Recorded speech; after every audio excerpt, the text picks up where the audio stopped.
ഹരേ കൃഷ്ണ. കാണാൻ പറ്റുന്നുണ്ടല്ലോ മലതി? കാണുന്നുണ്ട് മാതാജി. ഹരേ കൃഷ്ണ. ശ്രീ ശ്രീ രാധാ ഗോവിന്ദ മന്ദിർ, ഇസ്മാൻ മാംഗ്ലൂരിന്റെ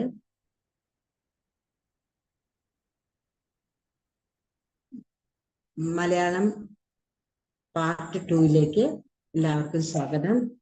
ശ്രീ ശ്രീ രാധാ ഗോവിന്ദന്റെ പാദങ്ങളിൽ നമസ്കരിച്ചുകൊണ്ട് നമുക്ക് ഇന്നത്തെ ക്ലാസ് തുടങ്ങാം. ഹരേ കൃഷ്ണ. ജയ രാധ മാധവ ജയ കുഞ്ച ബിഹാരി, ജയ രാധ മാധവ ജയ കുഞ്ച ബിഹാരി, ജയ ഗോപിജന വല്ലഭ ജയ ഗിരിവരധാരി, ജയ യശോദനന്ദന വ്രജ ജനരഞ്ജന, യശോദനന്ദന വ്രജ ജനരഞ്ജന, യമുന തീര വനചാരി, ജയ രാധ മാധവ ജയ കുഞ്ച ബിഹാരി, ജയ രാധാ മാധവ് ജയ രാധാ മാധവ് ജയ രാധാ മാധവ് ജയ രാധാ മാധവ്, ജയ രാധേ ജയ രാധേ ജയ രാധേ ജയ ശ്രീ രാധേ, ജയ പ്രഭുപാദ് ജയ പ്രഭുപാദ് ജയ പ്രഭുപാദ് ജയ ശീല പ്രഭുപാദ്, ജയ ഗുരുദേവ് ജയ ഗുരുദേവ് ജയ ഗുരുദേവ് ജയ ശ്രീ ഗുരുദേവ്. നിതായ് ഗൗര ഹരി ബോൾ ഹരി ബോൾ, നിതായ് ഗൗര ഹരി ബോൾ. ഹരേ കൃഷ്ണ കൃഷ്ണ കൃഷ്ണ ഹരേ ഹരേ, ഹരേ രാമ രാമ രാമ ഹരേ ഹരേ, ഹരേ കൃഷ്ണ കൃഷ്ണ കൃഷ്ണ ഹരേ ഹരേ, ഹരേ രാമ രാമ രാമ ഹരേ ഹരേ, ഹരേ കൃഷ്ണ കൃഷ്ണ കൃഷ്ണ ഹരേ ഹരേ, ഹരേ രാമ രാമ ഹരേ ഹരേ. ശില പ്രഭുപാദ് കി ജയ്, ശില ഗുരുദേവ് കി ജയ്. നിതായ് ഗൗര പ്രമാനന്ദേ. ഹരി ഹരി ബോൾ. ഹരേ കൃഷ്ണ. എല്ലാ വൈഷ്ണവർക്കും പ്രണാമം. എല്ലാ ശിക്ഷാഗുരുക്കന്മാരുടെയും ദീക്ഷാഗുരുവിന്റെയും പാദങ്ങളിൽ നമസ്കരിച്ചുകൊണ്ട് നമുക്ക് ഇന്നത്തെ ക്ലാസ്. ഹരേ കൃഷ്ണ.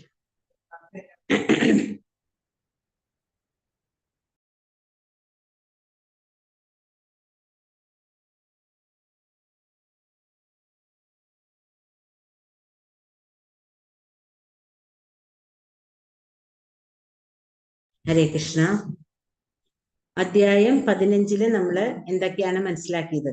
അതായത് അധ്യായം 1 മുതൽ 5 വരെയുള്ള ശ്ലോകങ്ങളില് ഭൗതിക ലോകത്തോടുള്ള വിരക്തി, ആത്മീയ ലോകത്തിന്റെ പ്രതിഫലനം, ആ തലകീഴായ മരത്തിന്റെ ആ പ്രതിഫലനത്തില് വരുമ്പോൾ ഉള്ള ആ മരത്തിന്റെ ശാഖകളും വേരുകളും എല്ലാം എന്തൊക്കെയാണെന്നാണ് നമ്മൾ അതിൽ പഠിച്ചത്. പിന്നെ പറഞ്ഞത് പുരുഷോത്തമ യോഗം, നമ്മുടെ ശരീരത്തിനുണ്ടാവുന്ന മാറ്റങ്ങള്, പിന്നെ പുരുഷോത്തമ യോഗം പരിപാലകൻ എന്ന നിലയിൽ കൃഷ്ണന്റെ സ്ഥാനം. അത് കഴിഞ്ഞിട്ട് നമ്മൾ ലാസ്റ്റിൽ മനസ്സിലാക്കിയതാണ് ത്രിശ്ലോകി ഭഗവത്ഗീത.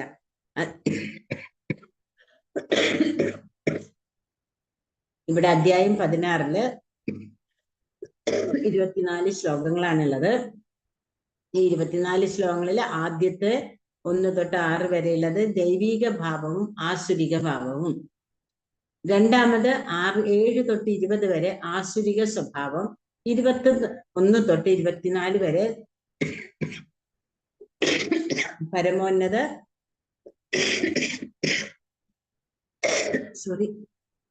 ലക്ഷ്യസ്ഥാനത്തേക്കുള്ള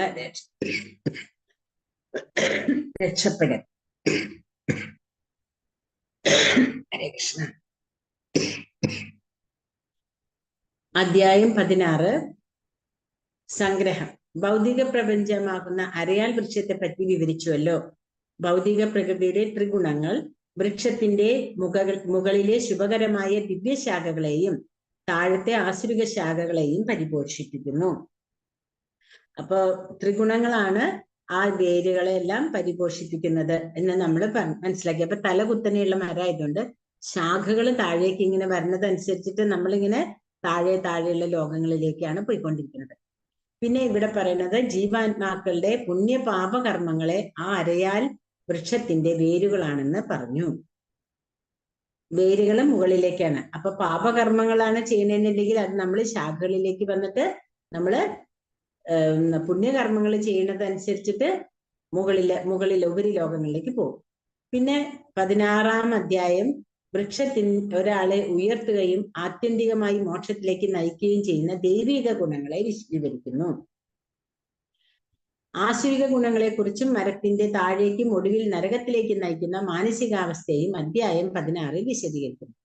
അപ്പൊ അധ്യായം 16 നമ്മൾക്ക് എന്താ മനസ്സിലാക്കേണ്ടത്?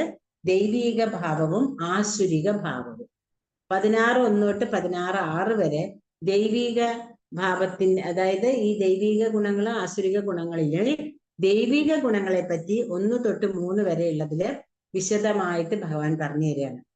അപ്പൊ ഇവിടെ 26 ഗുണങ്ങളാണ് ഭഗവാൻ. നമ്മൾ ഇതിനു മുമ്പും ഭഗവാൻ ഒരു ഭക്തന് വേണ്ട ഗുണങ്ങൾ പറഞ്ഞു. ഇവിടെ ദൈവിക ഭാവം, അതായത് ദൈവിക ഭാവം ഉണ്ടെങ്കിലേ ദൈവിക ഗുണങ്ങൾ ഉണ്ടാവും. ഗുണങ്ങൾ ഉണ്ടെങ്കിലേ ദൈവിക ഭാവം ഉണ്ടാവുള്ളൂ, അല്ലെ? അപ്പൊ ആ ദൈവികമായ 26 സ്വഭാവ സവിശേഷതകൾ ഭഗവാൻ കൃഷ്ണൻ പട്ടികപ്പെടുത്തുന്നു.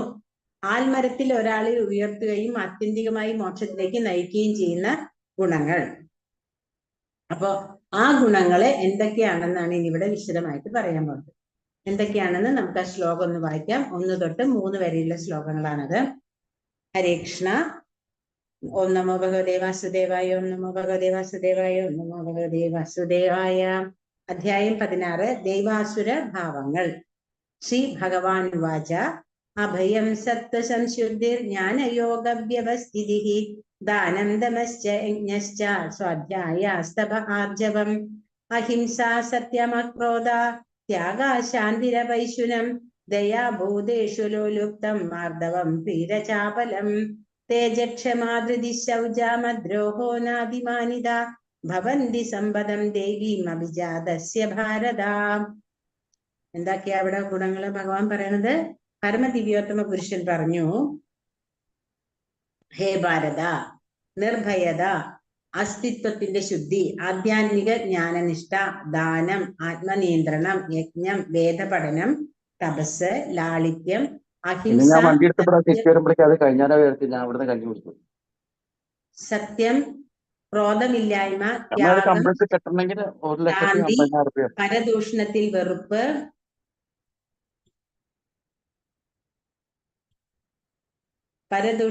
വെറുപ്പ്, സർവജീവികളോടും കാരുണ്യം, ലോഭമില്ലായ്മ, മൃദുല സ്വഭാവം, വിനയം, സ്ഥിരനിശ്ചയം, തേജസ്, ക്ഷമ, ധൈര്യം, ശൗചം, അസൂയാരാഹിത്യം, ബഹുമതിക്കുള്ള വാഞ്ചയില്ലായ്മ, ഇതെല്ലാം ദിവ്യപ്രകൃതിയാൽ അനുഗ്രഹീതരായ ദൈവികതയുള്ളവർക്കുള്ള ഗുണങ്ങളാണ്.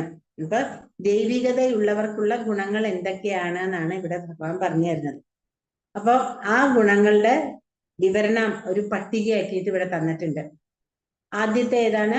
ഭയരാഹിത്യം, അതായത് അഭയം, ഭയമില്ലായ്മ. ഭയമില്ലായ്മ എന്താ ഭയം കൊണ്ട് ഉദ്ദേശിക്കുന്നത് എന്ന് പറഞ്ഞാൽ, നമുക്കൊക്കെ ഭയമുണ്ട്. നമ്മളൊക്കെ എന്തിനുള്ള ഭയാണ്? ഈ എന്താ പറയാ, ഈ ഭൗതിക ലോകത്ത് പട്ടിയും പൂച്ചയും പാറ്റയും വരെ നമുക്ക് ഭയാണ്, അല്ലെ? ഞാഞ്ഞൂളിനെ കണ്ട ഭയാണ്, പാറ്റയെ കണ്ട ഭയാണ്, പഴുതാരയെ കണ്ട ഭയം. നമുക്ക് എന്തിനാ ഭയമില്ലാത്തത്? നമുക്ക് എല്ലാത്തിനെയും ഭയം. പക്ഷെ നമ്മളാണ് ഭയങ്കര ധൈര്യവാന്മാരെന്ന് നമ്മൾ പറയുകയും ചെയ്യും. സത്യം പറഞ്ഞാൽ അതാണ്, അല്ലെ? അപ്പോ മനുഷ്യൻ എന്ന് പറയുന്ന ഒരു ജീവവർഗം എല്ലാത്തിനെയും പേടിക്കുന്നുണ്ട്. ഈവൻ മനുഷ്യനെ പോലും മനുഷ്യന് പേടിയാണ്. മൃഗങ്ങൾ എന്ന് പറഞ്ഞാൽ അവർക്ക് ആ സമയത്തിനുള്ള ഭയം മാത്രമേ ഉള്ളൂ, പക്ഷെ മനുഷ്യർക്ക് എപ്പോഴും ഭയം. അപ്പോ ഈ ഭയമാണോ ഇവിടെ ഉദ്ദേശിക്കുന്നത്? ഇവിടെ ഉദ്ദേശിക്കുന്ന ഭയം സന്യാസിമാർ, അതായത് സന്യാസിമാർക്ക് ഒരിക്കലും ഭയം ഉണ്ടാവാൻ പാടില്ല. കാരണം അവര് ഒറ്റയ്ക്ക് ആരിൽ നിന്നും ഒന്നും പ്രതീക്ഷിക്കാണ്ട്, അതാണ് ഇവിടുത്തെ ഭയം. ഒന്നും പ്രതീക്ഷിക്കാണ്ട് ഭഗവാന് വേണ്ടി മാത്രം കർമ്മം ചെയ്യുമ്പോൾ അവരിങ്ങനെ ഓരോരോ സ്ഥലങ്ങളിലേക്ക് പോയിക്കൊണ്ടേയിരിക്കണം. അവര് ഒറ്റയ്ക്ക് വേണം സഞ്ചരിക്കാൻ. അവര് കൂട്ടം കൂടിയിട്ടോ അല്ലെങ്കിൽ എപ്പോഴും ആരുടെങ്കിലും ഒരു എന്താ പറയാ ഒരു ഹെൽപ്പ് നേടിയിട്ടല്ല. അവര് വേണ്ടത് സന്യാസിമാർക്കൊരു ചിട്ടയുണ്ട്. ഒരു ദിവസം 5 ഗ്രഹം, അങ്ങനെ ഒരു കണക്കുണ്ട്.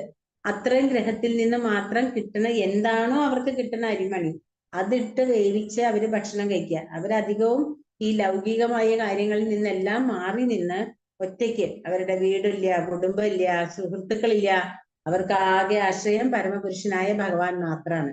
അങ്ങനെയുള്ള അതിന് സന്യാസിമാർക്ക് ഭയം പാടില്ല.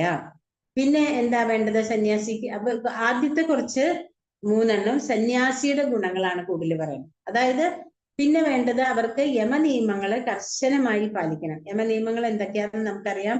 ചൂതുകളി, അവിഹിത ബന്ധം, മദ്യപാനം, മത്സ്യം, മാംസം, മുട്ട തുടങ്ങിയ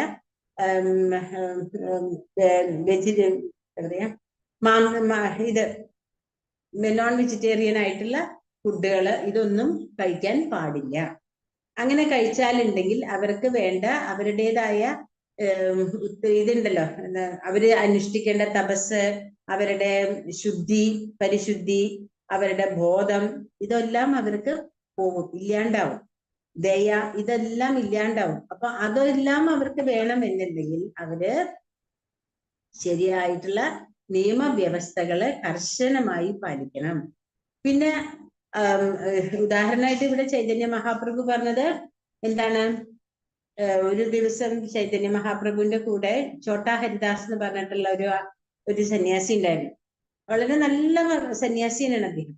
പക്ഷെ ഒരു സ്ത്രീയെ, അവിടെ വന്നിരുന്ന ഒരു സ്ത്രീയുടെ അടുത്ത് വളരെ മോശമായിട്ടെന്നല്ല, ഒരു ആസക്തിയോടുകൂടെ അദ്ദേഹം നോക്കിയത് ചൈതന്യ മഹാപ്രഭുവിന്റെ ദൃഷ്ടിയിൽ പെട്ടു. ആ സമയത്ത് തന്നെ ആ സന്യാസി ഇതിൽ നിന്ന് മാറ്റി. കാരണം ചൈതന്യ മഹാപ്രഭു സന്യാസം സ്വീകരിച്ചതിന് ശേഷം ഭാര്യയെ പോലും കണ്ടിട്ടില്ല എന്നുള്ളതാണ്. അവര് പോലും ദൂരെ നിന്നാ കാണാം. അപ്പൊ അത്രയ്ക്ക് സ്ട്രിക്റ്റ് ആയിട്ടാണ് എന്താ പറയാ സന്യാസിമാര് ജീവിക്കേണ്ടതെന്ന്. നമ്മളൊക്കെ ഇപ്പൊ അറിയാല്ലേ, നമ്മള് കുറച്ചൊരു 3-4-5 കൊല്ലം മുമ്പാണ് സ്വാമിനാരായണ ടെമ്പിളിൽ നിന്ന് ഒരു സന്യാസി ഇവിടെ വന്നു. അപ്പൊ അവരുടെ കൂടെ സ്റ്റേജിൽ സ്ത്രീകൾ ഇരിക്കാൻ പാടില്ല. അതിന് എത്ര വലിയ പൊല്ലാപ്പ ഉണ്ടാക്കിയത്. കാരണം എന്താ സന്യാസം എന്ന് അറിയില്ല നമ്മുടെ ഇവിടെ ഉള്ളവർക്ക്. നമ്മുടെ ഇവിടെ ഉള്ളവർക്ക് ആകെ അറിയാവുന്നത് എതിർത്ത് സംസാരിക്കുക എന്നുള്ളതാണ്. എന്തുകൊണ്ടാണ് ഇങ്ങനെ പറഞ്ഞതെന്ന് വെച്ചാൽ വേദങ്ങൾ അതിനെ നിഷ്കർഷിക്കുന്നുണ്ട്, എങ്ങനെയാണ് ഒരു സന്യാസി ജീവിക്കേണ്ടത്. പക്ഷെ അത് പറഞ്ഞു കൊടുക്കാനും കഴിവില്ല. പറഞ്ഞു കൊടുത്താൽ ഇതൊന്നും അവർക്ക് മനസ്സിലാവില്ല. കാരണം ഒരു സ്ത്രീയെ കണ്ടാൽ തീരാനുള്ളതേ ഉള്ളോ സന്യാസം. അപ്പോഴേക്കും അദ്ദേഹത്തിന്റെ എന്തായിരുന്നു ഇവിടെ ചർച്ചകളല്ലേ അതിനെപ്പറ്റി. നിങ്ങളൊക്കെ ആർക്കെങ്കിലും ഓർമ്മയുണ്ടോന്നൊന്നും എനിക്കറിയില്ല. ഭയങ്കര ചർച്ചയായിരുന്നു. കാരണം എന്താ, നമ്മുടെ സനാതന ധർമ്മത്തിനെ മനസ്സിലാക്കി എടുക്കുക എന്ന് പറഞ്ഞത് അത്ര എളുപ്പമല്ല. ബാക്കിയുള്ളതൊക്കെ എന്ന് പറഞ്ഞാൽ എന്തോ ഒരു പുസ്തകം, അതിലെന്തൊക്കെയോ എഴുതി വെച്ചിട്ടുണ്ട്. അത് എവിടെന്നാ എഴുതിക്കണേന്ന് പോലും ആർക്കും നിശ്ചയില്ല. ഒരാള് കുട്ടിയുടെ ഉള്ളിൽ എന്ന് പറയും, ഒരാൾ കുറെ നാള് കാണാണ്ടായിട്ടാണ് കിട്ടിയതെന്ന് പറയും, അത് ഒരാൾ പറഞ്ഞു കൊടുത്തു, അങ്ങനെയൊക്കെയാണ്. പക്ഷെ നമ്മുടെ സനാതന ധർമ്മത്തിലെ ദർശനങ്ങളാണ് മുഴുവൻ. സന്യാസിമാരുടെയും ഋഷികളുടെയും ദർശനങ്ങളിൽ കൂടെയാണ് നമുക്കിത് തന്നേക്കണേ. അതിന് അവര് പേരോ പ്രശസ്തിയോ അവരവരുടെ താവഴികളോ ഒന്നും ഉണ്ടാക്കിയിട്ടുമില്ല. അപ്പൊ അത്രയും മഹത്വമാണ് ഒരു സന്യാസിക്ക്. പിന്നെ നമുക്കറിയാം 4 ആശ്രമങ്ങളുണ്ട്. സന്യാസാശ്രമം, അതായത് ബ്രഹ്മചര്യം, വാനപ്രസ്ഥം, ബ്രഹ്മചര്യം, ഗൃഹസ്ഥം, വാനപ്രസ്ഥം, സന്യാസം. അതിൽ 4ാമത്തെയാണ് സന്യാസം പറഞ്ഞേക്കണത്. പെട്ടെന്ന് എടുത്തു ചാടി എടുക്കേണ്ട ഒരു ആശ്രമം, ഒരു ഇതല്ല, വർണ്ണാശ്രമമല്ല സന്യാസം എന്ന് പറയുന്നത്. ഒരു സന്യാസിയുടെ കർത്തവ്യം അതീന്ദ്രിയമായ അറിവ് വളർത്തുകയും നൽകുകയും വേണം. പ്രത്യേകിച്ച് ഗൃഹസ്ഥർക്ക് വിനയം, മറ്റുള്ളവരോട് കൃഷ്ണാവബോധം ഉണർത്താൻ വീടുതോറും സഞ്ചരിക്കുന്നു. അപ്പോ ഈ സന്യാസി ഗൃഹസ്ഥൻ എന്ന് പറയുമ്പോൾ അദ്ദേഹത്തിന്റെ കുട്ടികളുണ്ട്, ഭാര്യയുണ്ട്, കുടുംബത്തിലെ കാര്യങ്ങളുണ്ട്. അപ്പൊ എന്ത് വേണം? അതിനു വേണ്ടി സമ്പാദിക്കണം, അതിനുവേണ്ടി അദ്ദേഹം ജോലി ചെയ്യണം. അപ്പൊ അങ്ങനെയുള്ളവർക്ക് ഗ്രന്ഥപഠനങ്ങൾക്കൊന്നും സമയമില്ല. അപ്പൊ എന്താ ഈ സന്യാസിമാര് ചെയ്യേണ്ടത്? അവര് അങ്ങനെയുള്ള സ്ഥലങ്ങളിലെ ഗൃഹസ്ഥന്മാരുള്ള സ്ഥലങ്ങളിൽ പോയിട്ട് അവർക്കൊക്കെ ഭഗവാന്റെ കാര്യങ്ങൾ പറഞ്ഞു കൊടുക്കണം. അതാണ് സന്യാസിമാര് സമ്പാദിക്കേണ്ടെന്ന് പറഞ്ഞത്. കാരണം അവർക്ക് വേണ്ടത് ഗൃഹസ്ഥനാണ് കൊടുക്കേണ്ടത്. അപ്പൊ ഇവരെങ്ങനെയുള്ളവരായിരിക്കണം എന്ന് പറയുന്നത്? വിനയമുള്ളവരായിരിക്കണം. ഇനി ഗൃഹസ്ഥന്റെ കാര്യങ്ങളാ പറയുന്നത്. ഗൃഹസ്ഥൻ എങ്ങനെയാണ് ദൈവികമായ ഗുണത്തിൽ കൂടെ ജീവിക്കേണ്ടത്? ദാനം, ദാനം തന്നെ പലതരത്തിലുണ്ട്. 3 തരത്തിലുള്ള ദാനമുണ്ട്. സത്വഗുണം, രജോ ഗുണം, തമോ ഗുണത്തിലുള്ള ദാനം. അപ്പൊ സത്വഗുണത്തിലുള്ള ദാനം എങ്ങനെയാന്ന് വെച്ചാൽ വേണ്ടടുത്ത് വെച്ചിട്ട് ഉചിതമായ ആൾക്ക്, അർഹിക്കുന്ന വ്യക്തിക്ക് ദാനം ചെയ്യുമ്പോൾ നമ്മൾ വളരെയധികം ശ്രദ്ധിക്കേണ്ടതാണ്. എന്തെങ്കിലും എവിടെയെങ്കിലും വെച്ച് ആർക്കെങ്കിലും ദാനം ചെയ്യാനുള്ളതല്ല. എന്ത് വസ്തുവായാലും നമ്മൾ ദാനം ചെയ്യുമ്പോൾ ശ്രദ്ധിക്കണം. കാരണം ഇപ്പോ തീരെ വയ്യ എന്ന് പറഞ്ഞ ചില ആൾക്കാരൊക്കെ നമ്മൾ മുമ്പിൽ കൂടെ നടക്കണ കാണാം അല്ലെ. എന്നിട്ട് അവര് വന്നിട്ട് പറയും, ഇന്നത്തെ ദിവസം വെള്ളം കുടിച്ചില്ല, എനിക്ക് ചായ മേടിച്ച്, എനിക്ക് അത് തരൂ, എനിക്ക് അല്ല പൈസ തരൂ, പൈസ ചോദിക്കുള്ളൂ കേട്ടോ, ശ്രദ്ധിച്ചാൽ നിങ്ങൾക്ക് മനസ്സിലാവും. അങ്ങനെയാണെങ്കിൽ അവർ ആ പൈസ മേടിച്ചിട്ട് അവര് ഭക്ഷണം തന്നെയാ കഴിക്കണേന്ന് നോക്കാനും നമുക്ക് സമയമില്ല. അവരെന്താ ചെയ്യാ, അത് നേരെ മേടിച്ചിട്ട് വല്ല കള്ള് ഷാപ്പിൽ പോയി കള്ളു കുടിക്കുകയും അല്ലെങ്കിൽ വേറെ ലഹരി പദാർത്ഥങ്ങൾ എന്തെങ്കിലും ഉപയോഗിച്ചിട്ട് അവരവരുടെ വീടുകളിൽ പോയിട്ട് പ്രശ്നങ്ങൾ ഉണ്ടാക്കിയാൽ ആ സ്ത്രീ എന്താ പറയാ, ഇന്ന് ഏതാവനാണോ ഇയാൾക്ക് പൈസ കൊടുത്തത്, അയാൾക്കും ഇരിക്കട്ടെ ശാപം അല്ലെ. അപ്പൊ ആ ശാപം മേടിക്കാൻ ഇടവരുത്തിയതാരാ? നമ്മൾ തന്നെയാ. നമ്മൾക്ക് തന്നെ ശാപം നമ്മൾ തന്നെയായിട്ട് മേടിക്കുന്നത്. അപ്പൊ നമ്മൾക്ക് കറക്റ്റ് ആയിട്ട് അറിയണവർക്ക് മാത്രമേ നമ്മൾ ദാനം ചെയ്യാൻ പാടുള്ളൂ. എങ്ങനെയെങ്കിലും പേരിനും പ്രശസ്തിക്കും വേണ്ടി ദാനം ചെയ്താൽ അത് രജോ ഗുണാവും. പിന്നെ എന്താ പറയാ, ഒരു തരത്തിലും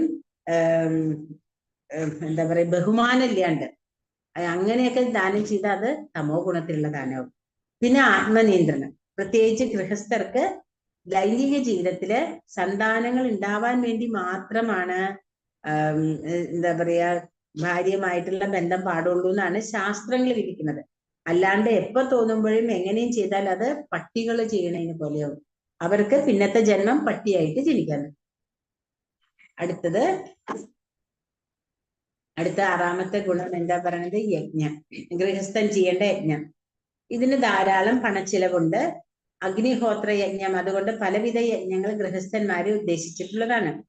എന്നാൽ നമ്മള് ചെയ്യേണ്ട യജ്ഞം ഒട്ടും തന്നെ പണച്ചെലവില്ലാത്ത എന്ത് യജ്ഞാണ് നമ്മളോട് ഭഗവാൻ ചൈതന്യ മഹാപ്രഭു പറഞ്ഞിട്ടുള്ളത്?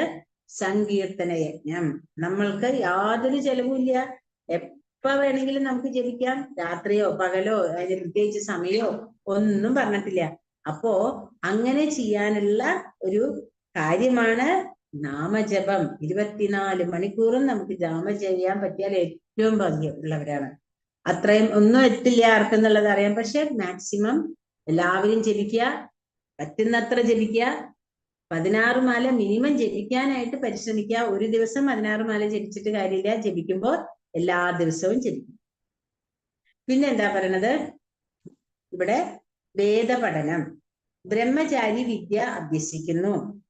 ബ്രഹ്മചര്യ, അതായത് ഒരു മനുഷ്യന്റെ 4 ഭാഗം എന്ന് പറയുന്നതാണ് നമ്മൾ നേരത്തെ മനസ്സിലാക്കി. ബ്രഹ്മചര്യം, ഗൃഹസ്ഥൻ, വാനപ്രസ്ഥൻ, സന്യാസി. ആ ബ്രഹ്മചര്യം എന്ന് പറയുന്നത് 25 വയസ്സ്, ഒരു 100 വയസ്സാണ് നമ്മൾ കണക്കാക്കുക. അങ്ങനെയുള്ള ആ 100 വയസ്സില് 25 വയസ്സ് വരെ ബ്രഹ്മചര്യം. അത് കഴിഞ്ഞിട്ട് കല്യാണം കഴിഞ്ഞ് ഒരു 50 വയസ്സാവുമ്പോഴേക്കും, 50-55 വയസ്സാവുമ്പോഴേക്കും നമുക്ക് ഗൃഹസ്ഥത്തിൽ നിന്ന് വാനപ്രസ്ഥത്തിലേക്ക് മാറാം. പക്ഷെ ഇതിനെല്ലാത്തിനും നമുക്ക് കാട്ടിലൊന്നും പോയിരിക്കേണ്ട ആവശ്യമില്ല. കാട്ടിൽ പോയിട്ടൊന്നും ഇല്ലല്ലോ, ഇപ്പൊ കാടില്ലല്ലോ. അങ്ങനെ പോയാൽ തന്നെ നമ്മളെ കൊണ്ടൊന്നും അത്രയ്ക്ക് എത്തില്ല. അപ്പൊ നമ്മളൊക്കെ എന്താ ചെയ്യാ? നമ്മുടെ ഉത്തരവാദിത്തങ്ങളിൽ നിന്ന് നമ്മൾ കുറേശ്ശെ മാറും. അതായത് ഇപ്പൊ മക്കളുണ്ടാവും, കൊച്ചുമക്കളുണ്ടാവും. സത്യം പറഞ്ഞാൽ വാനപ്രസ്ഥ സമയത്താണ് ഏറ്റവും കൂടുതൽ ഉത്തരവാദിത്തം. കാരണം കുട്ടികളെ നോക്കാന്ന് പറയുന്നത് ഇപ്പോഴത്തെ അമ്മമാരുടെയും അച്ഛന്മാരുടെയും ഒക്കെ ഡ്യൂട്ടിയാണ്. അപ്പോ ആ വാനപ്രസ്ഥത്തിൽ ഇരുന്നാലും നമ്മൾ കുട്ടികളെ നോക്കേണ്ട വന്നാലും അതിൽ തെറ്റൊന്നുമില്ല. കാരണം എന്താ വെച്ചിട്ടുണ്ടെങ്കിൽ അവിടെ ഇരുന്ന് നമുക്ക് കുട്ടികൾക്ക് ഭഗവാന്റെ കാര്യങ്ങൾ പറഞ്ഞു കൊടുക്കാം. നമ്മൾ ഈ കണ്ട സിനിമയും അതും ചെയ്യുന്ന നേരത്തെ കുട്ടികൾക്ക് കൃഷ്ണന്റെ കഥ പറഞ്ഞു കൊടുക്കാം. കുട്ടികൾക്ക് നാമം ജപിപ്പിക്കേണ്ട വിധം ചെയ്തു കൊടുക്കാം. അതൊക്കെ ഒരു അമ്മൂമ്മയ്ക്കും മുത്തച്ഛനല്ലേ ചെയ്യാൻ പറ്റുള്ളൂ അല്ലെ. അപ്പൊ അങ്ങനെ ചെയ്യുമ്പോൾ എന്താ ഗുണം? കുട്ടികളെ സനാതന ബോധത്തിൽ വളരും. ഇപ്പൊ ഇന്നലെ പ്രഭു പറഞ്ഞ പോലെ എന്റെ വീട്ടില് അടുക്കളയിലല്ല പൂജാമുറിയിൽ ഞങ്ങള് നോൺ വെജ് കഴിച്ച് കയറാൻ പാടില്ല, കുറെ ചിട്ടകൾ ഉണ്ടെന്ന്. അങ്ങനെ നമ്മൾ ചിട്ടകളിൽ കുട്ടികളെ വളർത്തിയാൽ അവർക്ക് ആ ഭഗവാനോടുള്ള ഒരു അടുപ്പം വരും. അപ്പൊ അത് നമുക്ക് ചെയ്യാൻ പറ്റുള്ളൂ. അച്ഛനമ്മമാർക്ക് ജോലിയുണ്ട്, അവർക്ക് ഓടിപ്പോണം. അപ്പൊ അമ്മുമ്മമാരും മുത്തച്ഛന്മാരുമാണ് അതിനുള്ള ആൾക്കാരല്ലേ. പക്ഷെ നമ്മൾ എന്താ ചെയ്യേണ്ടത്? നമ്മൾ വേറെ യാതൊരു കാര്യത്തിലും അവരുടെ ജീവിതത്തിൽ ഇടപെടാണ്ടിരിക്കുക. പിന്നെ എന്താ പറയണത്? വേദപഠനം, സ്വാധ്യായം, അതാണ് ബ്രഹ്മചാരി ചെയ്യേണ്ടത്. പിന്നെ തപസ്, എല്ലാവരും പ്രത്യേകിച്ച് വാനപ്രസ്ഥം. മനുഷ്യ ജീവിതം അതിനാൽ വൈദിക സംസ്കാരം മോക്ഷത്തിന് വേണ്ടിയുള്ളതാണ്. അതിന് തപസ്യ നിർബന്ധമാണ്. അതായത് നമ്മളൊക്കെ അറിയാം ധർമ്മ അർത്ഥ കാമ മോക്ഷം. നമ്മള് ധർമ്മത്തിൽ കൂടെ അർത്ഥം ഉണ്ടാക്കി അത് നമ്മുടെ ആഗ്രഹങ്ങൾ മുഴുവൻ സാധിച്ചിട്ട് പിന്നെ നമ്മൾ എന്തിലേക്ക് വരണം? മോക്ഷത്തിലേക്ക് വരാം. പക്ഷെ എന്താ ഉണ്ടാവുക?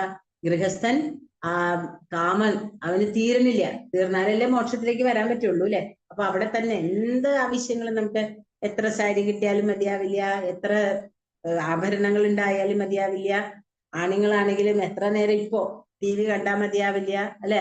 അപ്പൊ അങ്ങനെ അതായത് സ്പോർട്സ് അങ്ങനെയുള്ള ചാനലുകളൊക്കെ ഇങ്ങനെ എത്ര ഒരു ദിവസമാണ് ക്രിക്കറ്റ് എന്നൊക്കെ പറഞ്ഞ് നമ്മുടെ ലൈഫിന്റെ പോണത്.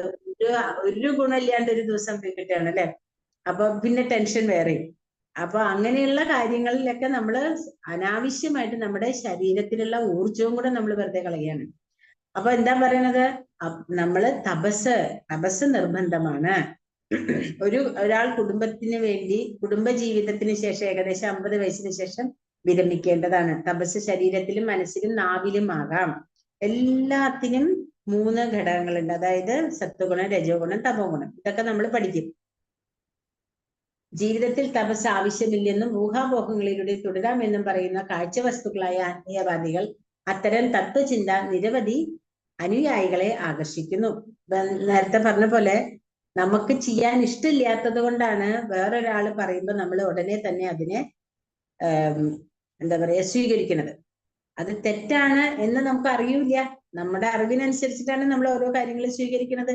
ഇന്നത്തെ കേരളത്തിന്റെ അവസ്ഥ എന്തുകൊണ്ടാണ് ഇങ്ങനെ ആയെന്ന് വെച്ചാൽ സനാതന ബോധത്തിന്, ധർമ്മത്തിനെ പറ്റിയുള്ള ബോധം ഇല്ലാണ്ട് മറ്റുള്ളവർ പറയണതൊക്കെ വലിയ കാര്യങ്ങൾ, അവരൊക്കെ അങ്ങനെ ചിട്ടോട് ജീവിക്കണ കാണുമ്പോൾ നമ്മൾ അറിഞ്ഞിട്ടില്ല നമ്മൾ ഒരു കാലത്ത് ചിട്ടയിൽ ജീവിച്ചിട്ടുള്ളവരാണ്, ജീവിക്കേണ്ടിയിരുന്നവരാണ്, ഇപ്പോഴും ജീവിക്കണം എന്നുള്ളത് നമുക്കറിയില്ല.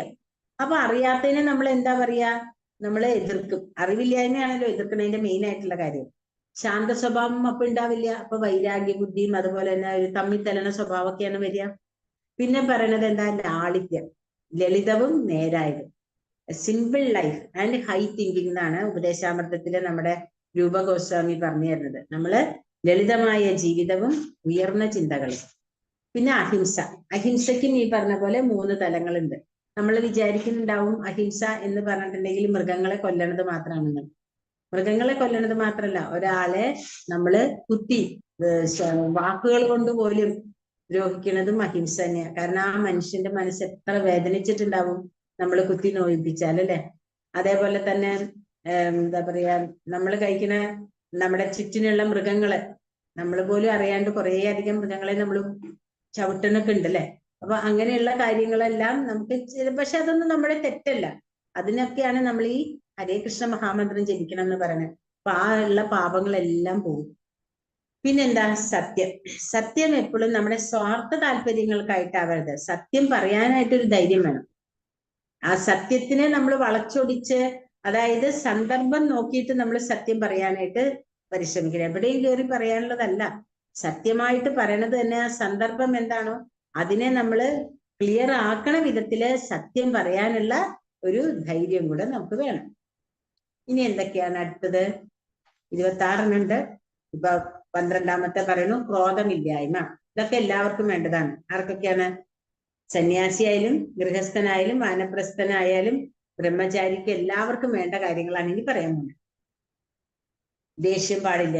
നമ്മൾക്കറിയാം ദേഷ്യം ഉണ്ടായ എന്താ വരിക? ക്രോധാത്ഭവതി സമ്മോഹ, സമ്മോഹാത് സ്മൃതി വിഭ്രമ, സ്മൃതി ഭ്രംശോ ബുദ്ധിനാശാൽ, ബുദ്ധിനാശാൽ പ്രണശ്യതി. നമ്മൾ 2ാമത്തെ അധ്യായത്തിൽ പഠിച്ചിട്ടുള്ള ശ്ലോകങ്ങളാണിത്. ക്രോധം വന്നാൽ നമ്മുടെ ബുദ്ധി തന്നെ നശിച്ചു പോകും. പിന്നെ എന്താ? ത്യാഗം. ത്യാഗം എങ്ങനെയാണ്? നമ്മള് കൃഷ്ണ സേവനത്തിനായിട്ട് സാധനങ്ങൾ ഉപയോഗിക്കുക. അപ്പൊ നമുക്ക് എല്ലാത്തിനോടും ഒരു ആസക്തി പാടില്ല. നമ്മുടെ ഭൗതികമായ കാര്യങ്ങൾ, എന്നാൽ എല്ലാം നമുക്ക് ഉപയോഗിക്കാനും സാധിക്കും. ഇപ്പൊ ഈ മൊബൈല് അല്ലെങ്കിൽ ഈ ടാബ്, ഐപാഡ്, ഇങ്ങനെ എന്ത് സാധനം ഉണ്ടെങ്കിലും ലാപ്ടോപ്പ്, ഇതെല്ലാം ഉള്ളത് കൊണ്ട് മാത്രമാണ് ഇപ്പൊ നമുക്ക് വീട്ടിലിരുന്ന് കൃഷ്ണാവബോധം അറിയാൻ പറ്റുന്നത്. ഇനി നമുക്ക് ഇതൊന്നും അറിയാൻ പറ്റില്ല. അപ്പൊ ഇതൊന്നും തെറ്റല്ല, പക്ഷെ അതിനോടൊരു ആസക്തി നമുക്ക് പാടില്ല. പിന്നെ വേറെ എന്താ വേണ്ടത്? ശാന്തി, സമാധാനം. സമാധാനം വരണമെങ്കിൽ നമുക്ക് എന്തൊക്കെ ഗുണങ്ങൾ വേണം? നമുക്ക് മനസ്സമാധാനം വേണമെന്നുണ്ടെങ്കിൽ നമ്മൾക്ക് ഭൗതികമായ കാര്യങ്ങളോട് ആസക്തി പാടില്ല. നമുക്ക് എത്രത്തോളം ഭൗതികമായ എന്ത് കാര്യമായാലും, ബന്ധങ്ങളായാലും വസ്തുക്കളോടായാലും സ്വന്തമായിട്ടായാലും സ്വയം അങ്ങനെയുള്ള ഏതൊരു സാധനത്തിനും ആസക്തി വന്നാൽ എന്തുണ്ടാവും? നമുക്ക് മനസ്സിന്റെ ദൗർബല്യം ഉണ്ടാവും. മനോദൗർബല്യം വന്നു കഴിഞ്ഞാൽ നമ്മളെല്ലാം അതിന് അടിമയായി പോകും. അപ്പോ നമ്മുടെ സമാധാനം ഇല്ലാണ്ടാവും. നമ്മുടെ ഏറ്റവും മെയിൻ ആയിട്ടുള്ള കാര്യം അതാണ്. എന്തുകൊണ്ടാണ് നമുക്ക് സമാധാനം ഇല്ലാത്തതെന്ന് വെച്ചാൽ നമുക്ക് ഒരു സാധനം ആഗ്രഹിച്ചിട്ട് കിട്ടിയില്ലെങ്കിൽ സമാധാനം ഉണ്ടാവില്ല. നമ്മുടെ കുട്ടി പഠിച്ചിട്ട് മാർക്ക് ഇത്ര നമ്മൾ പ്രതീക്ഷിച്ചത് കിട്ടിയില്ലെങ്കിൽ നമുക്ക് സമാധാനം ഉണ്ടാവില്ല. അങ്ങനെ ഒന്നും വേണ്ട, നമ്മൾ അറിയണ ഒരാള് നമ്മളെ ചിരിക്കാണ്ട് കണ്ടിട്ട് ഇപ്പൊ അയാൾ കണ്ടിട്ടേ ഉണ്ടാവില്ല, ചിരിക്കാണ്ട് പോയി, അല്ലെങ്കിൽ അയാൾ ഫോൺ ചെയ്യേണ്ട സമയത്തൊന്നും ഫോൺ ചെയ്തില്ല, നമ്മുടെ സമാധാനം പോയി. അത്രയും ഇമോഷണലാണ് നമ്മളൊക്കെ. അപ്പൊ അങ്ങനെയുള്ള കാര്യങ്ങളെല്ലാം നമ്മളൊക്കെ ഭഗവാന്റെ കാര്യത്തിലേക്ക് തിരിച്ചു വിട്ടാൽ എന്തായി? അവിടെ നമുക്ക് അയാൾ ചിരിച്ചില്ലെങ്കിൽ ചിരിച്ചില്ല, അയാളെ നമ്മളെ കണ്ടിട്ടുണ്ടാവില്ല. ഇനിയിപ്പൊ അഥവാ കണ്ടിട്ടും ചിരിക്കാണ്ടിരുന്നാൽ അയാൾക്ക് വേണ്ട.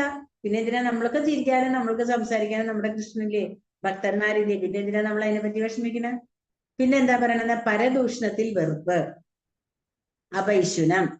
ഒരു കള്ളനെ കള്ളനാണെന്ന് വിളിക്കുന്നത് കുറ്റാരോപണമല്ല. മറ്റുള്ളവരിൽ അനാവശ്യമായ തെറ്റ് കാണുകയും അവരെ ആവശ്യമില്ലാതെ തിരുത്തുകയും ചെയ്യുന്ന പതിവ് ഉപേക്ഷിക്കണം. അപ്പൊ നമ്മൾ പറയൂലേ, ഉപദേശം ചെയ്യാൻ ആർക്കുമുണ്ട് സമർത്ഥത, അതൊന്ന് അനുഷ്ഠിക്കാൻ വയ്യ ഒരുത്തനും. അപ്പൊ ഉപദേശം ആർക്ക് വേണമെങ്കിലും വെറുതെ ഫ്രീ ആയിട്ട് കൊടുക്കാൻ പറ്റിയ സാധനം. അത് ആർക്കും ഇഷ്ടമല്ല. നമ്മൾ ചെറിയ വയസ്സായവരെ കണ്ടിട്ടുണ്ടാവും, നമ്മുടെ പ്രായത്തിലും ചെറുപ്പത്തിലും. ഒന്ന് ഇങ്ങോട്ട് വന്നേ, നീ ഒന്ന് കുറച്ച് കാര്യങ്ങൾ പറയട്ടെ എന്ന് പറഞ്ഞാൽ നമ്മൾ അവിടുന്ന് വേഗം ഓടിപ്പോകും. കാരണം എന്താ? എന്തെങ്കിലും ഉപദേശിക്കാനായിരിക്കും. പക്ഷെ ഇപ്പൊ നമ്മൾ അത് തന്നെ ചെയ്താൽ ആ കുട്ടികൾക്കും ഇഷ്ടമില്ല. കാരണം ആർക്കും ആരുടെ ഉപദേശം ഇഷ്ടമില്ല.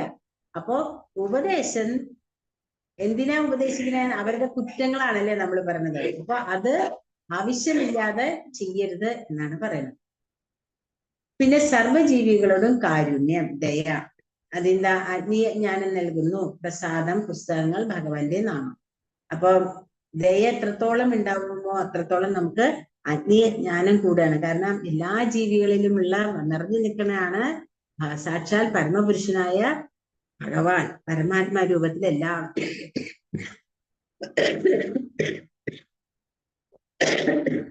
എല്ലാവരിലും ഉണ്ട്. അങ്ങനെയാവുമ്പോ നമുക്ക് ഒരു ജീവിയും ഉപദ്രവിക്കാൻ തോന്നില്ല. പിന്നെ ലോഭമില്ലായ്മ. നമ്മളുടെ ലോഭം, അതായത് നമ്മുടെ ആഗ്രഹങ്ങളാണ് നമ്മളെ പല ദിക്കിലും കൊണ്ട് കൊടുക്കുന്നത്. പിന്നെ എന്താണ്? എല്ലാ ജീവജാലങ്ങളോടും മൃദുല സ്വഭാവം. ഒരു മിനിറ്റ്.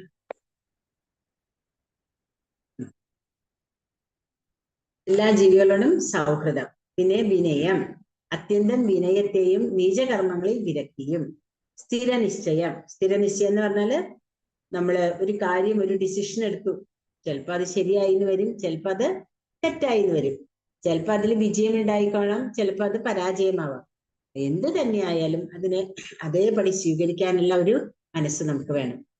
പിന്നെ തേജസ്, അതായത് അത് ക്ഷത്രിയർക്ക് പറഞ്ഞേക്കുന്നതാണ്. കാരണം ക്ഷത്രിയർ എന്താ ചെയ്യണത്? സാധാരണക്കാരെ അല്ലെങ്കിൽ പ്രജകളെ അവരുടെ ഇതിൽ നിന്ന്, അവരിൽ എന്താ പറയാ, അവരുടെ കഷ്ടപ്പാടുകളിൽ നിന്ന് രക്ഷപ്പെടുത്തണം, അല്ലെ? ഭയങ്ങളിൽ നിന്ന് രക്ഷപ്പെടുത്തുന്ന ആളാണ് ക്ഷത്രിയര്. അപ്പൊ ആ ക്ഷത്രിയർക്ക് എന്താ വേണ്ടത്? അവർക്ക് തേജസ് വേണം. ഇനി അടുത്ത ഒരു 5 ഗുണങ്ങളും കൂടി ഉണ്ട്. ക്ഷമ. ക്ഷമ വേണ്ടത് ക്ഷത്രിയർക്ക് ക്ഷമ വേണം, ധൈര്യം വേണം. ക്ഷമ എന്തിനാ? കാരണം ആലോചിച്ച് വേണം. ഒരാള് ചാടി പുറപ്പെട്ട് എന്തെങ്കിലും ചെയ്താൽ അത് തെറ്റാവരുത്. അപ്പൊ അത് ആലോചിച്ച് ധൈര്യത്തോടു കൂടെ വേണം അവര് ഓരോ കർമ്മങ്ങളും ചെയ്യാനായിട്ട്. പിന്നെ വിശുദ്ധി, അത് എല്ലാവർക്കും വേണം, അല്ലെ? ശുദ്ധം, മനസ്സും ശുദ്ധമാവണം, ആന്തരികമായും ബാഹ്യമായിട്ടും ശുദ്ധമായിട്ടിരിക്കണം. പിന്നെ എന്താ വേണ്ടത്? ഭഗവാൻ എല്ലാവരോടും പറയണ, എപ്പോഴും അർജുനോട് പറയുന്ന ഒരു കാര്യമാണ്, അല്ലെ? അസൂയ പാടില്ല. കാരണം എന്താ? അസൂയ ഉണ്ടെങ്കിൽ നമ്മുടെ ശക്തി, നമ്മുടെ മനസ്സിൽ നമുക്കത് അറിയാൻ പറ്റും. കുറെ നാള് നമ്മള് ശ്രദ്ധിച്ചു കഴിയുമ്പോൾ, നമ്മൾ ആ ഒരു വേ ഓഫ് ലൈഫ് നമ്മൾ തുടങ്ങിയാൽ നമുക്ക് തന്നെ അറിയാം നമുക്ക് അസൂയ ഉണ്ടോ ഇല്ലയോ എന്നുള്ളത്. ആ അസൂയ എന്ന് പറഞ്ഞ ആ ചീത്ത ഗുണാണ്. ആ ഗുണത്തിനെ ഇല്ലാണ്ടാക്കാൻ നമ്മൾ ശ്രദ്ധിക്കും. അത് ശ്രദ്ധിച്ചു കഴിഞ്ഞാൽ എല്ലാം സന്തോഷമാണ്. ചിലപ്പോൾ നമ്മൾ വളരെ ഇഷ്ടപ്പെട്ട ചില ആൾക്കാര് നമ്മളോട് നമ്മുടെ കൂടെ നിന്നിട്ട് ഓരോന്ന് ചെയ്യുന്ന കാണുമ്പോൾ നമുക്ക് ഒരുപക്ഷെ അത് അവര് ചെയ്യണത് നല്ലതോ ചീത്തയോ, പക്ഷെ നമ്മളെ സംബന്ധിച്ചിടത്തോളം നമുക്കത് മോശമായിട്ട് തോന്നുന്നത് എന്തുകൊണ്ടാ, നമുക്ക് അവരോടൊരു അടുപ്പമുള്ളതുകൊണ്ടാണ്. എന്നാൽ നേരെ മറിച്ച് നമ്മൾ വിചാരിക്കുക അവര് ചെയ്തോട്ടെ, അത് അവരുടെ കർമ്മത്തിൽ ഭഗവാൻ കൊടുത്തിട്ടുണ്ടാവും, അതുകൊണ്ടായിരിക്കും അവര് ചെയ്യണത്. അവരെന്നെ ബഹുമാനിക്കണം എന്ന് ഞാൻ വിചാരിക്കുമ്പോൾ എനിക്ക് അവിടെ ദേഷ്യം വരുന്നത് എന്തുകൊണ്ടാ? ഇൻഡയറക്റ്റ്ലി എനിക്കൊരു അസൂയ അവിടെ വരുന്നത് കൊണ്ടാണ്. ഇവിടെ അത് തന്നെയാ പറയണത്, മാനിക്കണം എന്ന വിചാരം പാടില്ല. നമ്മളെ എല്ലാവരെയും ബഹുമാനിക്കണം. ഞാനാണ് അവനെ കൊണ്ടുവന്നത്, ഞാനാണ് അവനത് കൊടുത്തത്, അങ്ങനെ നമ്മൾ പലപ്പോഴും പലരും പറഞ്ഞു കേട്ടിട്ടുണ്ട്. അപ്പൊ ഇതെല്ലാം ഇങ്ങനെയുള്ള ഈ ഗുണങ്ങള് എല്ലാം ഉള്ള ഒരാളെ ഭഗവാൻ പറയുന്നു ദൈവിക ഗുണമുള്ള ആളാണ്. ഇനി ഭഗവാൻ 4-ാമത്തെ ശ്ലോകം തൊട്ട് അസുര ഗുണങ്ങളെ പറ്റിയാണ് ഇവിടെ പറയുന്നത്. ദമ്പോ ദർപ്പോഭിമാനശ്ച ക്രോധ പാരുഷ്യമേവ ച അജ്ഞാനം ചാഭിജാതസ്യ പാർത്താ സമ്പദമാസുരീം. ഹേ പാർത്ത, ഗർഭം, അഹങ്കാരം, അഭിമാനം, ക്രോധം, പാരുഷ്യം, അജ്ഞാനം എന്നിവ അസുര ഗുണങ്ങളാണ്. അതായത് ദൈവിക ഗുണങ്ങൾ എന്ന് പറഞ്ഞാൽ ഈ 26 ഗുണങ്ങൾക്ക് എഗൻസ്റ്റ് ചെയ്യുന്നതൊക്കെ അസുര ഗുണം തന്നെയാണ്. പക്ഷെ ഭഗവാൻ ഇവിടെ നമുക്ക് കുറച്ചായിട്ട് വീണ്ടും അതിനെപ്പറ്റി പറഞ്ഞു തരികയാണ്. എന്തിനാ ഈ പറഞ്ഞു തരുന്നതെന്ന് വെച്ചാൽ അതിലേതെങ്കിലും ഒരു പോയിന്റെങ്കിലും നമ്മുടെ മനസ്സിൽ തട്ടുകയാണെങ്കിൽ അത് ആ ഭക്തൻ രക്ഷപ്പെട്ടു. അപ്പൊ നമ്മൾക്ക് ഈ 26 ഗുണം നമ്മൾക്ക് തന്നെ ചെക്ക് ചെയ്യാൻ പറ്റും. നമുക്ക് ഇതിൽ ഏത് ഗുണമാണ് ഉള്ളത്, അതോ എല്ലാ ഗുണവും ഉണ്ടോ, ഇനി എത്ര ഗുണം നമ്മൾക്ക് ഉണ്ടാക്കണം, അതൊക്കെ നമുക്കറിയാൻ പറ്റും. ഞാൻ എത്രത്തോളം ദയുള്ളവനാണ്, ഞാൻ എത്രത്തോളം വിനയുണ്ട്, ഞാൻ എത്രത്തോളം സാധ്യമായും ചെയ്യേണ്ടത്, അല്ലെ? ഓരോന്നും നമ്മള്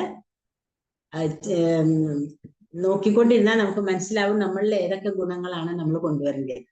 ഇനി ദേവി സമ്പദ്ദി വിമോക്ഷായ നിബന്ധായ അസുരീമത മാ ശുച സമ്പദം ദേവീം അഭിജാതോസി പാണ്ഡവ. അഭൗതിക ഗുണങ്ങൾ മുക്തി സാധനങ്ങളും ആസുര ഗുണങ്ങൾ ബന്ധന കാരണങ്ങളുമാണ്. പാണ്ഡുനന്ദന,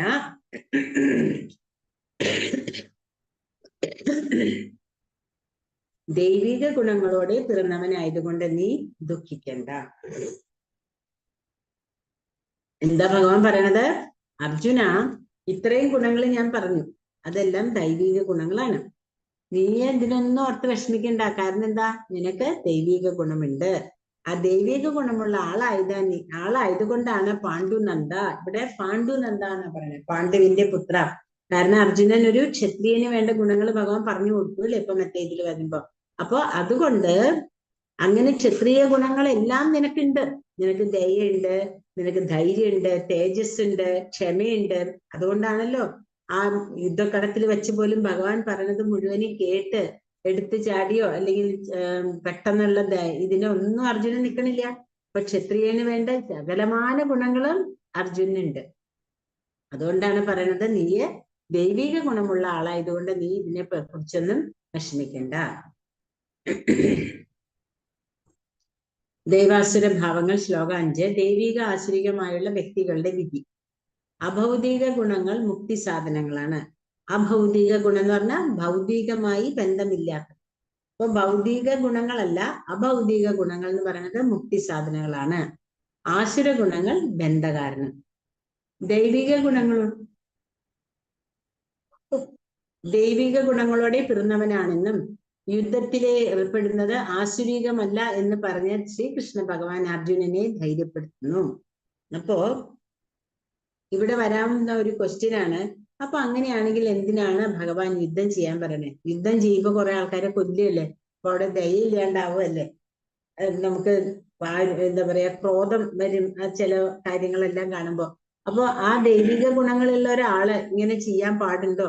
അല്ലെ, അവർക്ക് ഏറ്റവും ആവശ്യമുള്ളതാണ് ഭഗവാന്റെ കാര്യങ്ങൾ ചെയ്യുക, ദയ കാണിക്കുക, ക്ഷമ കാണിക്കുക, വിനയത്തോടുകൂടെ ചെയ്യുക, ഒന്നിനോടും ആസക്തി ഇല്ലാണ്ടിരിക്കുക. യുദ്ധം ചെയ്യണ എന്തിനാ? നമുക്ക് ഇതെല്ലാം എന്താ പറയാ സ്വത്തും സാധനങ്ങളെല്ലാം കിട്ടാൻ വേണ്ടിയിട്ടാണ് അല്ലെ. അപ്പൊ അതെല്ലാം വേണ്ട എന്നുണ്ടെങ്കിൽ വേണ്ടാന്നേ അർജുനൻ പറഞ്ഞിട്ടുണ്ട്. പിന്നെ എന്തിനാ ഭഗവാൻ കൃഷ്ണൻ അർജുനനോട് യുദ്ധം ചെയ്യാനായിട്ട് പറയണത്? അപ്പൊ ഇവിടെ പറയാണ് അർജുനൻ ദൈവിക ഗുണങ്ങളോടെ പിറന്നവനാണെന്നും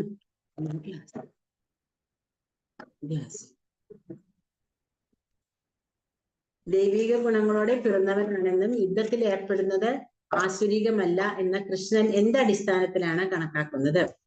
ഇത്തരമൊരു യുദ്ധത്തിന്റെ വരും വരായികളെ കുറിച്ച് ചിന്തിക്കുകയായിരുന്നു അർജുനൻ.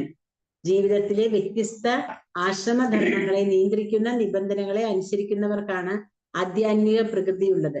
ഒരു ക്ഷത്രിയൻ ശത്രുവിനെ നേരെ അമ്പ് ചെയ്യുന്ന കൃത്യം ദിവ്യമാണെന്ന് പറയപ്പെടുന്നു. ആ കടമയിൽ നിന്ന് ഒഴിഞ്ഞു നിൽക്കുന്നതാണ് അസുര സ്വഭാവം. അപ്പോ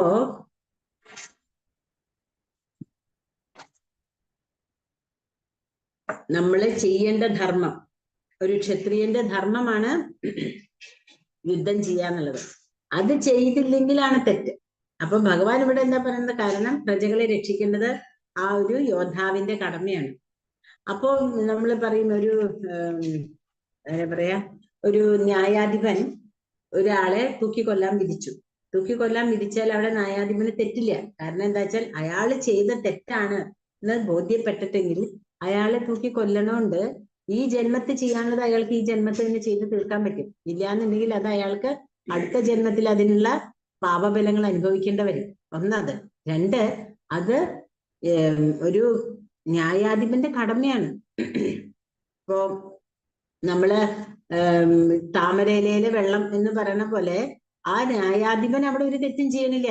അയാൾ ഉദാസീനനായിട്ട് ഇങ്ങനെ കണ്ടോണ്ടിരിക്കുകയാണ് എല്ലാവരും പറയുന്നത്. കാരണം അയാളുടെ ജോലിയാണത്. ആ ജോലി അയാൾ കറക്റ്റ് ആയിട്ട് ചെയ്തു എന്ന് പറഞ്ഞാൽ അയാൾക്ക് അതിൽ നിന്നൊരു പാപം കിട്ടണില്ല.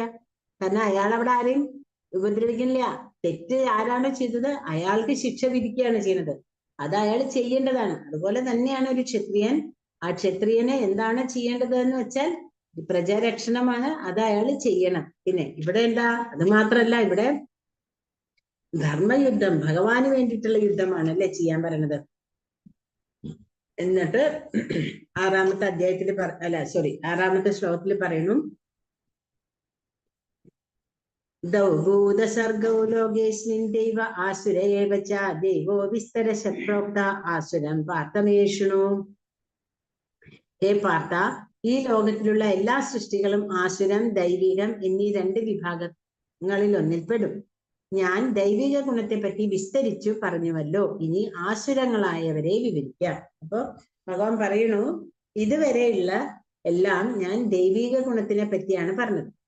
ആസുര ഗുണത്തില് എന്നിട്ട് അർജുനനോട് പറയുകയും ചെയ്തു, അർജുന, നീ ദൈവിക ഗുണമുള്ള ആളാണ്, അതുകൊണ്ട് നിനക്ക് യുദ്ധം ചെയ്യുന്നോണ്ട് നീ ഒത്തിരി വിഷമിക്കണ്ട എന്നാ പറഞ്ഞത്. എന്നിട്ടും പിന്നെ ഭഗവാൻ എന്താ പറഞ്ഞത്?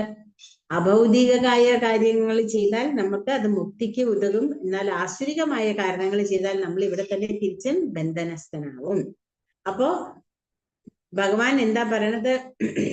ഈ അഹങ്കാരം, അഭിമാനം, ക്രോധം, പാരുഷ്യം, അജ്ഞാനം, ഇതെല്ലാം അസുര ഗുണങ്ങളാണെന്നൊന്ന് പറഞ്ഞു നിർത്തി. എന്നിട്ട് തിരിച്ച് ഭഗവാൻ പറയണു, ഇനി ഞാൻ അതിനെപ്പറ്റി ക്ലിയർ ആയിട്ട് നിനക്ക് പറഞ്ഞു തരാം. ഹേ പാർത്ഥ, ഈ ലോകത്തിലുള്ള എല്ലാ സൃഷ്ടികളും ആസുരം, ദൈവികം എന്ന രണ്ട് വിഭാഗങ്ങളിൽ ഒന്നിൽപ്പെടും. ഞാൻ ദൈവിക ഗുണങ്ങളെ പറ്റി വിസ്തരിച്ച് പറഞ്ഞുവല്ലോ, ഇനി ആസുരങ്ങളായവയെ വിവരിക്കാം. ഇനി ഇവിടുന്ന് ദേവാസുര ഭാവങ്ങളിലെ ശ്ലോകം 6 എന്തൊക്കെയാ പറയണത്? രണ്ട് വിഭാഗങ്ങളിലെ സൃഷ്ടികളെ, ദൈവികവും ആസുരവും. ദൈവികം എന്ന് പറഞ്ഞാൽ ദേവന്മാര്, അസുരം എന്ന് പറഞ്ഞാൽ അസുരന്മാര്. അതായത് ഉയർന്ന തലത്തിലുള്ള കാര്യങ്ങൾ ചെയ്യുന്നവര്. ഇപ്പൊ നമ്മുടെ ഈ ഒരു ഇതിലും ദേവന്മാർക്ക് തുല്യമായിട്ടുള്ള കാര്യങ്ങൾ ചെയ്യുന്നവരുണ്ടാവൂലേ. അതുപോലെ തന്നെ പശുവിനെ വെട്ടുക, കൊല്ലുക, അങ്ങനെയൊക്കെയുള്ള ആൾക്കാരൊക്കെ അസുര ഗുണങ്ങളാണ്.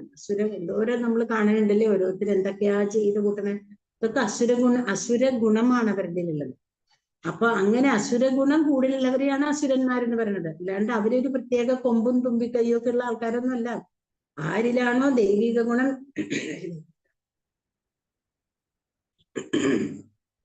കുറഞ്ഞു വരുന്നത് അവരിലാണ് അസുര ഗുണം കൂടി വരുന്നത്. അപ്പൊ ലോകത്തിലെ എല്ലാ സൃഷ്ടികളും രണ്ട് വിഭാഗങ്ങളുണ്ട്, ദേവന്മാരും അസുരന്മാരും. പ്രജാപതികളിൽ നിന്നാണ് ഇത് വരുന്നത്. നമ്മള് ബ്രഹ്മാവിന്റെ ഇത് സൃഷ്ടി പഠിക്കുമ്പോ ഭാഗവതത്തില് ബ്രഹ്മാവിന്റെ എവിടെ നിന്നൊക്കെയാണ് ഈ അസുരന്മാരൊക്കെ വരുന്നത് എന്നുള്ളത് കറക്റ്റ് ആയിട്ട് എഴുതിയിട്ടുണ്ട്. ഇവർ തമ്മിലുള്ള വ്യത്യാസം എന്താണ്? ശാസ്ത്രഭോക്തങ്ങളായ പ്രമാണങ്ങളെ അനുസരിക്കുന്നതിൽ. അപ്പൊ ദൈവിക ഗുണമുള്ളവർ മാത്രമേ ശാസ്ത്രത്തെ അനുസരിക്കുന്നുള്ളൂ. അസുരന്മാരെ ശാസ്ത്രത്തിനെ അനുസരിക്കുന്നില്ല.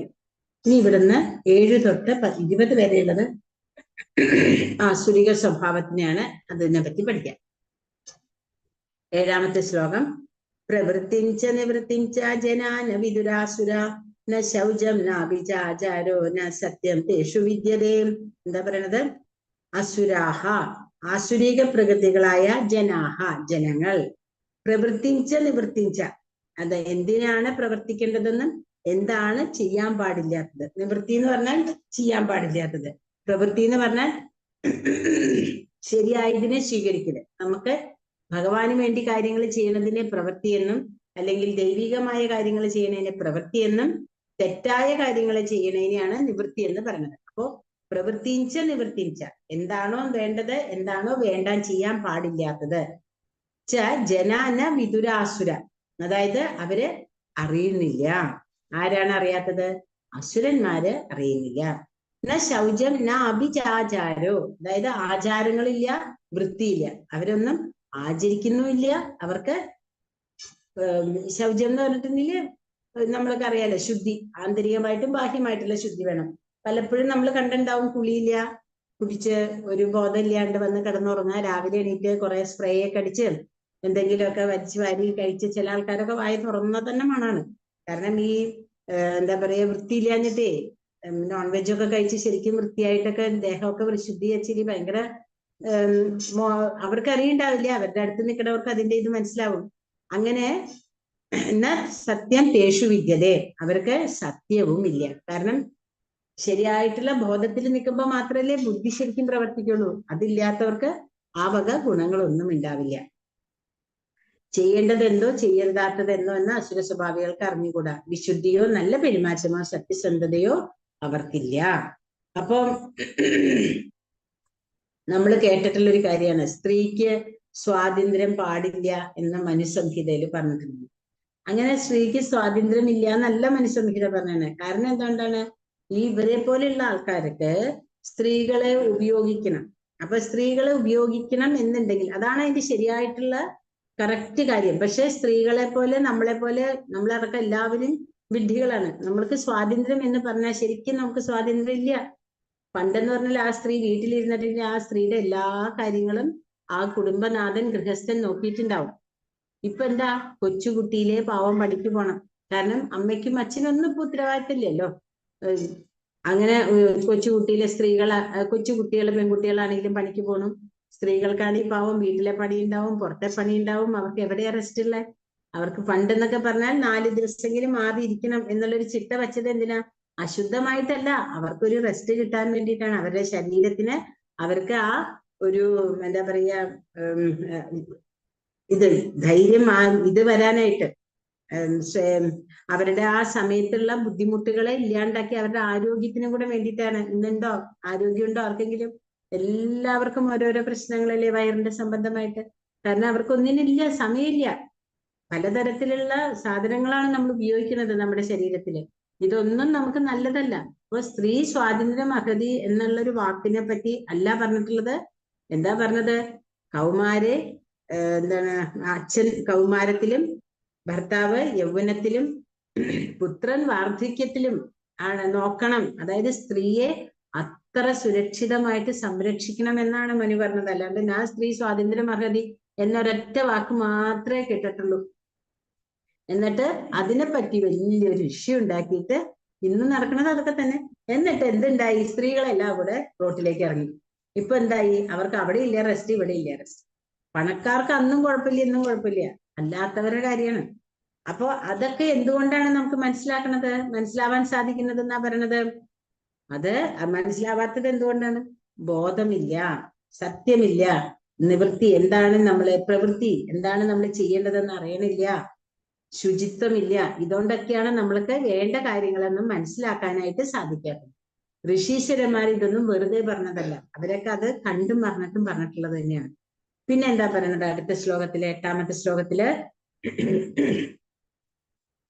ഇവിടെ എന്താ പറയുന്നത്? ചെയ്യേണ്ടത് ചെയ്യരുതാത്തത് എന്തെന്നോ അറിഞ്ഞുകൂടാ, വേദപ്രോക്തങ്ങളായ ആചാരങ്ങൾ അനുസരിക്കാതെ, വിശുദ്ധിയില്ല, നല്ല പെരുമാറ്റം അറിയില്ല, സത്യസന്ധതയുമില്ല. ഇതെല്ലാം അസുര സ്വഭാവങ്ങളുടെ സവിശേഷതകളാണ്.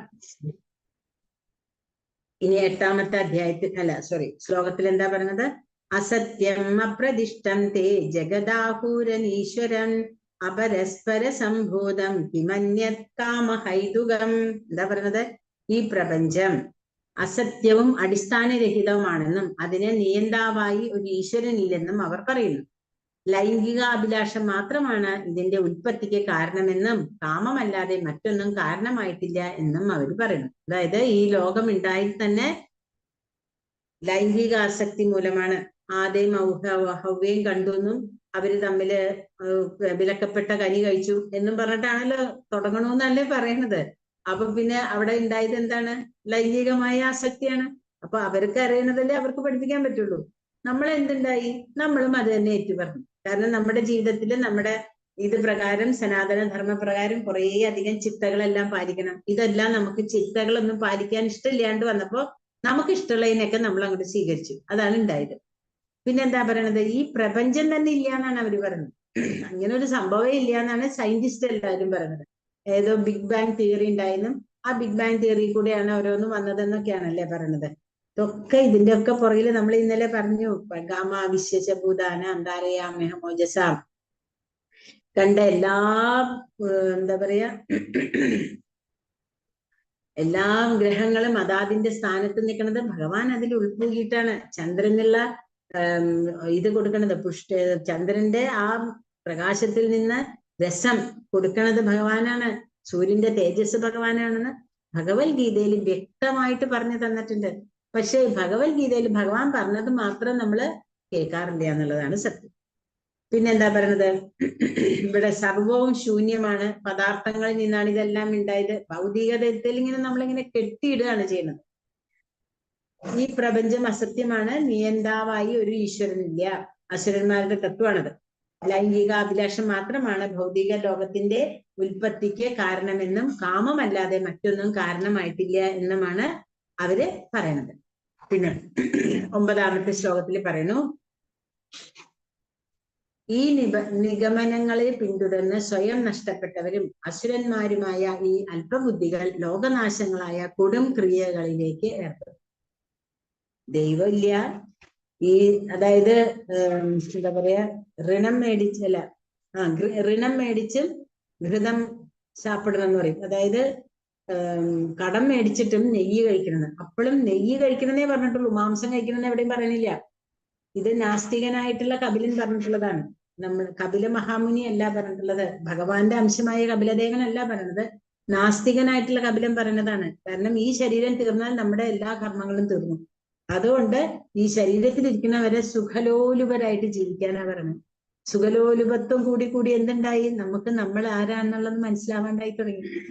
പിന്നെ ശത്രുത കൂടി തുടങ്ങി. നമുക്ക് കാര്യങ്ങൾ കൂടുതൽ വേണമെന്ന് പറഞ്ഞപ്പോ ഉണ്ടാക്കിയതാണ് ഈ ആറ്റം ബോംബ് പോലുള്ള സാധനങ്ങളല്ലേ. കാരണം എങ്ങനെയും ജയിക്കണം എന്നുള്ള ആ ഒരു ചിന്ത. അപ്പോ 9ാമത്തെ ശ്ലോകം എന്താ പറയുന്നത്? ഏതാം ദുഷ്ടമവഷ്ടഭ്യ നഷ്ടാത്മാൻ അല്പബുദ്ധയ പ്രഭവത്യുഗ്രകർമ്മണ ക്ഷയായ ജഗതോഹിത. ഉഗ്രകർമ്മങ്ങളാണ് ചെയ്യുന്നത്, അല്ലാണ്ട് ജനങ്ങളുടെ ഹിതത്തിനായിട്ടുള്ളതല്ല അവിടെ ചെയ്യുന്നത് അല്ലെ. അങ്ങനെ അതാ പറയുന്നത്, അഹിതമായിട്ടുള്ള എന്തൊക്കെയാണ് ചെയ്യുന്നത്, കാര്യങ്ങൾ ചെയ്യുമ്പോൾ എന്താ ഉണ്ടാവണത്? അവർക്ക് ബുദ്ധി നഷ്ടമാവണം. അങ്ങനെ നഷ്ടമാക്കപ്പെടുമ്പോൾ നഷ്ടമാക്കപ്പെടുമ്പോൾ അവർക്ക് എന്താണ് ചെയ്യേണ്ടതെന്നുള്ള കറക്റ്റ് ആയിട്ടുള്ള കാര്യങ്ങളെ അറിയാൻ പറ്റില്ല. അപ്പൊ അങ്ങനെ ആവുമ്പോ അവരെന്ത് ചെയ്യണു? ഈശ്വര വിശ്വാസമില്ല. അതാണ് കാരണം. ഈശ്വര വിശ്വാസമില്ല. എനിക്ക് പേര്, പ്രശസ്തി, എന്റെ എന്താ പറയാ, ഇത് നമ്മുടെ സ്ഥാനമാനങ്ങള്, ബഹുമാനം, ഇതൊക്കെയാണ് എല്ലാവർക്കും വേണ്ടത്.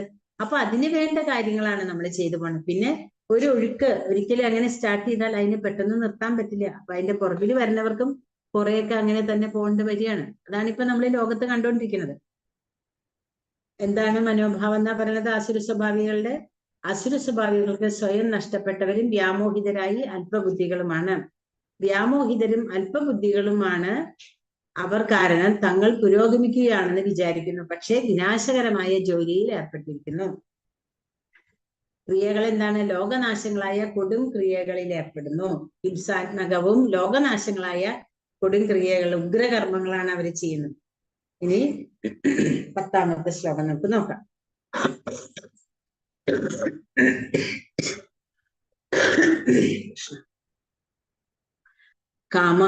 കാമാശ്രിത്യ ദുഷ്പുരം ദമ്പമാനാമദാന്വിതാഃ മോഹാത് ഗൃഹീത്വാ സദ്ഗ്രാഹാൻ പ്രവർത്തന്തേ ശുചിവ്രത. അടക്കാനാവാത്ത കാമം പൂണ്ടും ദമ്പം, ദുരഭിമാനം എന്നിവയിൽ മുഴുകി വ്യാമോഹിതരുമായ ആസുര സ്വഭാവികൾ ക്ഷണികമായതിൽ ആകൃഷ്ടരായി എന്നും വൃത്തിഹീനമായ കർമ്മങ്ങൾ ചെയ്തും വരുന്നു.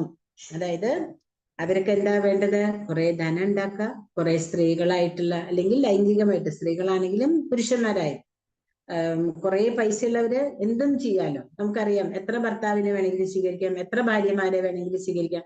അതിനൊന്നും അവർക്ക് ഒരു കുഴപ്പമില്ല. കാരണം അവർക്ക് ഇതൊന്നും ബാധകമല്ല. അതുകൊണ്ടാണ്. പിന്നെന്താ? അശുചിവ്രത. അശുചിവ്രത എന്ന് പറഞ്ഞിട്ടുണ്ടെങ്കിൽ അവർക്ക് അശുദ്ധം. അതായത് ഇപ്പോ നമ്മള് ശ്രീരാമന്റെ നമ്മൾ എന്താ പഠിച്ചിട്ടുള്ളത്? ഏകപത്നി വ്രതനാണ് അല്ലെ ശ്രീരാമൻ. കാരണം അവിടെ എല്ലാ തരത്തിലുമുള്ള ശുചിത്വമാണ് ഉദ്ദേശിക്കുന്നത്. അല്ലാണ്ട് നമ്മളൊരു കുളിച്ച് പൊട്ടും തൊട്ട് വൃത്തിയായിട്ട് പോകണം ശുചിത്വം മാത്രമല്ല. അതേസമയം പല പുരുഷന്മാരോ അല്ലെങ്കിൽ പല സ്ത്രീകളാവുമ്പോൾ അവരുടെ വിശുദ്ധി നഷ്ടപ്പെടുകയാണ് അവിടെ.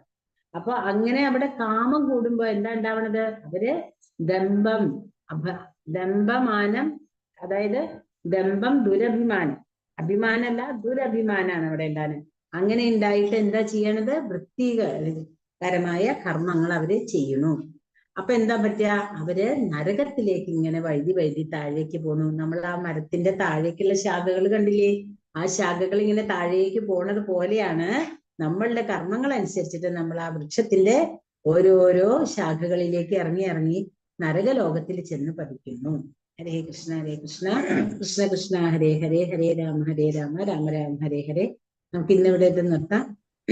ബാക്കി ഉള്ളത് നാളെ ഉണ്ട്. നാളെ വ്യാഴാഴ്ചയാണ്, 7 മണിക്കാണ് കേട്ടോ. ഹരേ കൃഷ്ണ. വാഞ്ചാകൽപതരുഭ്യശ്ച കൃപാ സിന്ധുഭ്യശ്ച പതിതാനം പാവനേഭ്യോ വൈഷ്ണവേഭ്യോ നമോ നമഃ. അനന്തകോടി വൈഷ്ണവൃന്ദ കി ജയ്. ശ്രീല പ്രഭുപാദ കി ജയ്. ശ്രീല ഗുരുദേവ് കി ജയ്.